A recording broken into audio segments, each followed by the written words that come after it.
നാരദനൊരു ഇതുണ്ടായിരുന്നു, അദ്ദേഹമാണ് ഏറ്റവും വലിയ കൃഷ്ണഭക്തൻ. എന്നെ കൂടാതെ ഒരു കൃഷ്ണഭക്തന്മാർ വരില്ല എന്നുള്ള ചിന്ത ഉണ്ടാവും. ശ്രീകൃഷ്ണൻ പറയാണ് എൻ്റെ നാരദൻ ഭക്തനാണ്, പക്ഷെ അതിലെ ഭക്തി ആൾക്കാരുണ്ട്, അതാരാധിക്കും. അപ്പോൾ ഒരു ഇത് കൊടുക്കുന്നതാണ്, ഒരു കർമ്മം ചെയ്തുകൊണ്ട് നിങ്ങൾ ഈശ്വരനെ ധ്യാനിക്കുന്നുണ്ട്, അതാണ് ഏറ്റവും വലിയ ഭക്തി.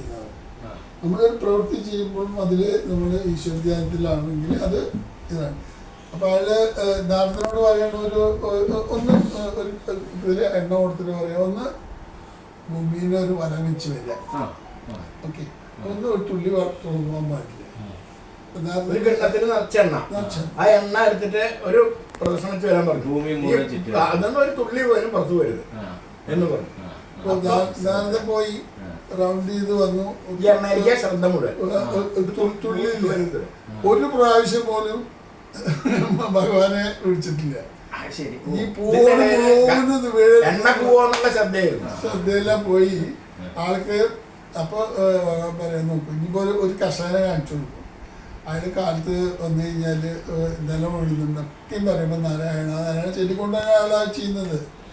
അയാൾ ആ പ്രവൃത്തി ചെയ്യുമ്പോഴും കൂടി ഭഗവാനെ ധ്യാനിച്ചിട്ടാണ്. പക്ഷെ ഇവിടെ ഒരു പ്രവൃത്തി ചെയ്യാൻ തന്നെ നാരദനെ കൊണ്ട് പറ്റിയില്ല, കാരണം ആ പ്രവൃത്തിയിൽ കോൺസെൻട്രേറ്റ് ചെയ്തു. അതായത് കർമ്മം ചെയ്യുമ്പോ അതിലേക്കാണ് ശ്രദ്ധ വേണ്ടത് കിട്ടുക, അല്ലാണ്ട് അത് ആ സമയത്ത് ചെയ്യണമെന്നില്ല അർത്ഥം.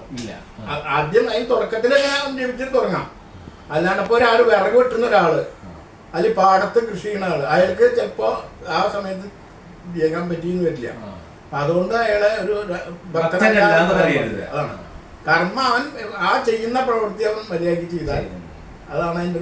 ആ സമയത്ത് അത് അയാളുടെ മനസ്സിൽ ദൈവം ഉണ്ടെന്നുള്ളത്, കാരണം ദൈവത്തിന് വേണ്ടിയിട്ട് കൂടെയാണ് അദ്ദേഹം ഇത് ചെയ്യണ കർമ്മം ചെയ്യുന്നത്. അപ്പൊ കർമ്മം ചെയ്യുന്നവര് ഭക്തന്മാരല്ല എന്ന് പറയാൻ പറ്റില്ല. എല്ലാം ഭഗവാനിൽ അർപ്പിക്കണമെന്ന് പറയുന്നത്.